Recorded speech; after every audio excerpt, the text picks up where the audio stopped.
선택하는 영생과 그리고 그가 포기해야만 되는 그러한 모습 속에서 갈림길에 서 있는 이 부자의 모습을 보았습니다.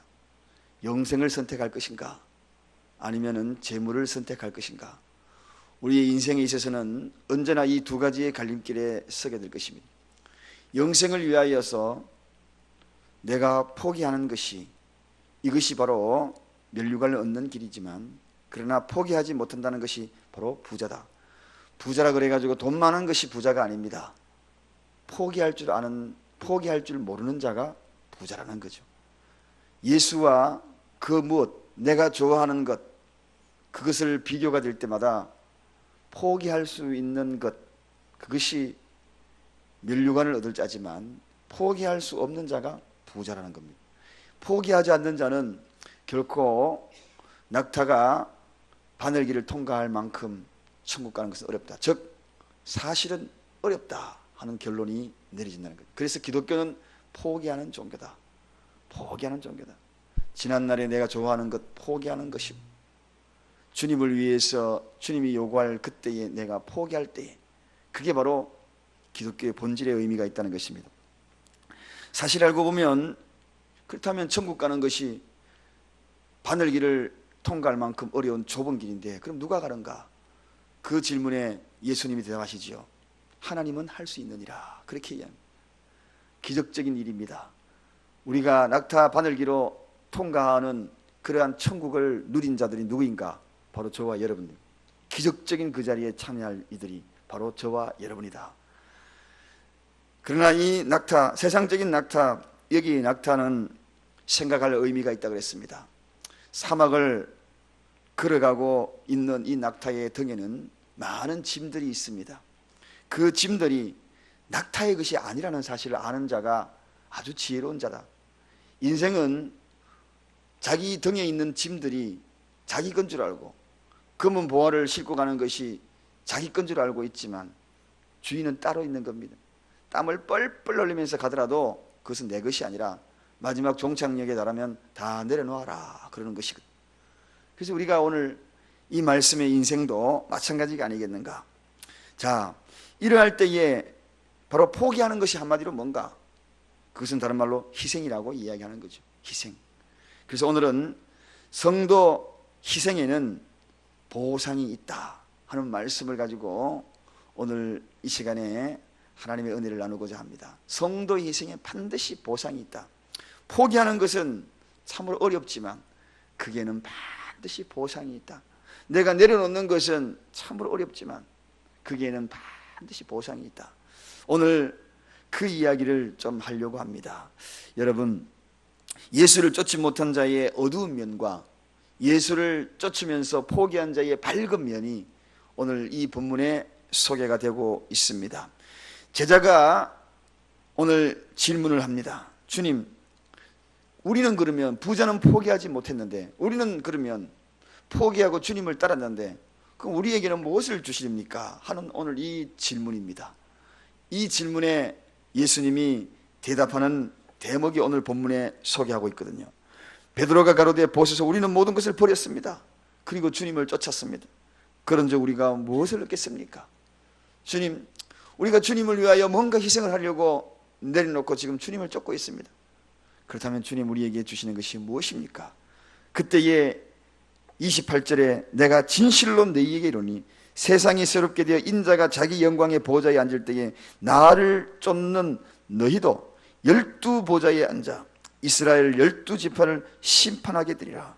그러면서 또 하고 이어지는 말씀이 29절입니다. 여러분, 사도 바울은 이 표현을 이렇게 합니다. 영광스러운 면류관이다 이렇게 표현을 하고, 그리고 모세는 상 주심을 쫓았다 그렇게 표현합니다. 반드시 그에 대한 보상이 있다. 버림에 대한 보상이 있다는 것입니다. 결국은 최고의 가치를 얻을 만큼의 보상을 우리에게 허락하여 주신다는 것입니다. 당연히 여기에 이 보상은 천국 가서 영광스러운 면류관이나 상으로 끝나는 것이 아니라 오늘 이 땅에서도 그 보상이 연장선상에 있다. 이 땅과 그리고 주님 나라에 반드시 보상이 있다. 여러분, 주님을 위하여서 그 무엇을 희생하려고 각오하는 여러분들에게 반드시 보상이 있습니다. 그 보상을 오늘 좀 소개하고자 합니다. 또 내 이름을 위하여 집이나 형제나 자매나 부모나 자식이나 전토를 벌인 자마다 여러 배를 받고, 그렇게 소개합니다. 29절에 내 이름을 위하여, 반드시 여기는 전제 조건이 있습니다. 내 이름을 위하여 벌인 자, 형제, 자매, 부모, 자식, 전토, 이것은 한마디로 가족과 전토는 재물입니다. 이 두 가지입니다. 희생에 있어서 가장 큰 희생이 뭘까요? 가족이죠. 희생에 있어서 가장 큰 희생이 뭘까요? 재물입니다. 이 두 가지를 오늘 예수님은 들고 나옵니다. 많은 사람들이 여기에 무너지고 있거든요. 많은 사람들이 여기에 희생을 감내하지 않고자 하는 속성이 여기에 다 있거든. 다른 거는 희생해도 내 재물만큼은 택도 없어. 다른 거는 희생해도 내 가족만큼은 택도 없어. 우리의 속성이 여기에 있다는 것입니다. 그런데 오늘 예수님은 그걸 들고 지금 이야기하는 겁니다. 누구든지 내 이름을 위하여 형제나 자매나 부모나 자식이나 전토를 버리지 못하면 버리는 자는 여러 배의 보상을 받는, 여기는 축복의 근원이 여기에 있다는 것입니다. 우리 형님이 한 2년 정도 한국에 와서 이제 미국에 한 17, 18년을 생활하다가 한국에 와가지고 지금 그 시간을 보내고 있습니다. 보내고 와가지고 형제들이 다 모였어요. 모여가지고 17년, 18년 가까이 되어서 한국에 왔으니 얼마나 한국 생활이 여러 가지 다른 것이 많겠습니까? 그런데 그 형님이 가족들 다 모인 자리에서 이런 이야기를 하더라고요. 나는 오직 지금까지 살아온 것이 내 가족과 나밖에 살아온 것이 없다. 그 이야기 하더라고요. 나는 정말 내 가족만 위해서 열심히 빼빠지게 일을 했고, 가족을 위해서 일한다는 것은 곧 나를 위해서 일하는 것이고, 주변을 돌아보고 한 번쯤 돌아보는 그런 시간은 17년간 동안 돌아보니까 하나도 없다. 그래서 내가 지금까지 구구절절 내 인생이 고달팠나가 보다.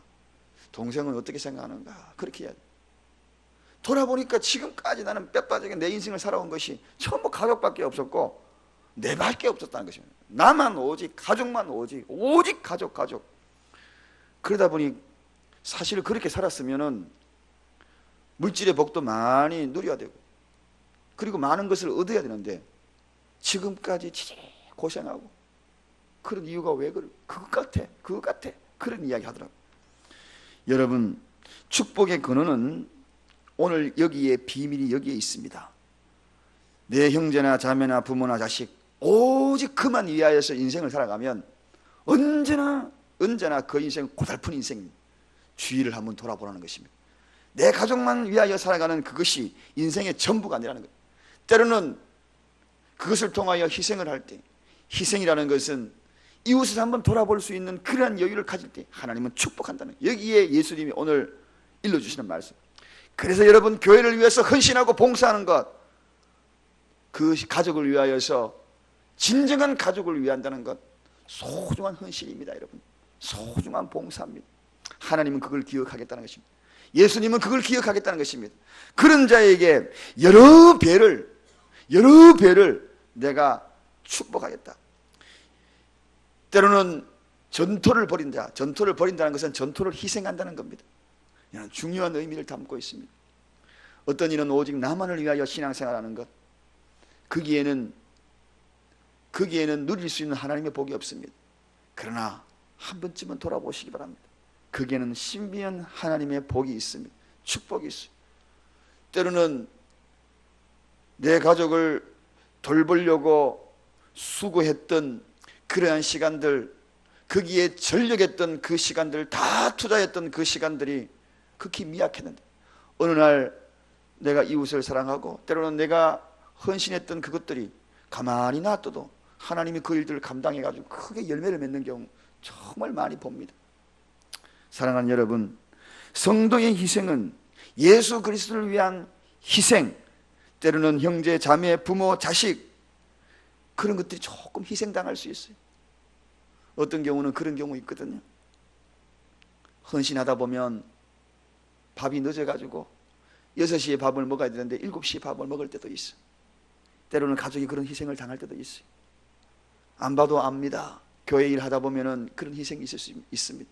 물론 가족 일도 열심히 해야 합니다. 그렇지만 때로는 그런 희생을 당할 때도 있다는 이야기죠. 때로는 재물적으로 선교다, 전도다, 그런 것들로 건축이다, 그런 것들로 재물의 희생을 당할 수 있습니다. 그럴 때 움켜쥐고 있던 것으로 나만을 위하여 사용되었던 그 이상의 하나님은 축복하신다는 거예요. 오늘 이게 바로 놀라운 여러 배를 받고, 다른 복음서에 보면 100배의 복을 받고 그렇게 소개되고 있습니다. 100배의 복을 받고, 예수님이 오늘 희생에는 반드시 보상이 있다는 것, 보상이 있다는 것, 저는 이 사실을 분명히 믿습니다. 그 희생은 참으로 귀한 희생이기 때문입니다. 그 희생은 하늘나라 창고에 쌓는 희생이기 때문입니다. 그 희생에 대해서는 이 세상에서도 반드시 복을 누리고 주님 나라에서도 반드시 복을 누리는 그러한 희생이기 때문에, 내세에서는 물론이고 주어진 온전한 축복을 누리는 희생이기 때문에, 전제 조건은 그리스도를 위한 희생이냐, 그리스도를 위한 희생이 거기에 있느냐. 내 이름을 위하여 희생을 당하는가, 내 이름을 위하여, 주님의 이름을 위하여 그 무엇인가 오늘 희생하고 있다면 하나님은 기억하실 것입니다. 금세에 있어서 100배의 복을 받는다고 마가복음 10장 30절에 약속하고 있습니다. 금세에 이 땅에 살았어도 복을 누릴 것이고 주님 나라에서도 복을 누릴 것이고. 그래서 큰 교회 가지고 뒤에서 왔다 갔다 내 신앙만 잘하면 되지, 그렇다면 거기에 대한 하나님의 복을 누리지 못합니다. 신앙은 견고히 설 수 있겠지요. 그러나 주님 나라에 상급도 없을 뿐만 아니라, 그리고 이 땅에 금세의 약속도 없는 것입니다. 무엇인가 희생이 중요한 거죠. 희생은 아름답고 고귀한 것입니다. 희생은 버리는 것입니다. 오늘 보십시오. 그래서 그걸 버린다는 표현을 하는 거죠. 정말 가족들을 버려버리고 그런 뜻이 아닙니다. 희생을 의미하는 겁니다. 자기의 소유를 버리는 것, 한마디로 희생이거든요. 이러한 신앙은 반드시 보상받는다. 그래서 기독교는 역설적인 종교입니다. 역설적인 종교죠. 뺨을 때리면 돌려대는 것이, 이게 역설적인, 왜 때려? 하고 하는 것이 아니라 오른편도 한번 돌려대, 그래 내가 맞아주지, 이거 희생이거든요. 역설입니다. 오리를 가자 하면 심리를 함께 동행해 주는 것, 이게 역설입니다. 기독교는 버리는 종교입니다. 그 희생을 통하여 하나님의 역사에, 십자가의 저 희생을 통하여 오늘 온 인류가 구원받은 겁니다. 사랑하는 여러분, 영생을 보장받는 놀라운 약속뿐만 아니라 이 땅에서도 보장받는 그러한 약속이 바로 오늘 이 희생의 약속입니다. 믿음의 세계는, 은혜의 세계는 희생이 있는 것이, 이게 바로 은혜의 세계입니다. 이게 믿음의 세계입니다. 신앙의 산술적인 방법은 나만을 위한 것이 결코 축복의 통로가 아닙니다. 신앙의 산술적인 방법은 죽으면 살고 하늘의 미랄이 땅에 떨어져 죽으면 30배, 60배, 100배. 기독교는 버리는 종교, 버리는 종교. 그래서 헌신은 아름다운 거예요. 희생은 아름다운 겁니다.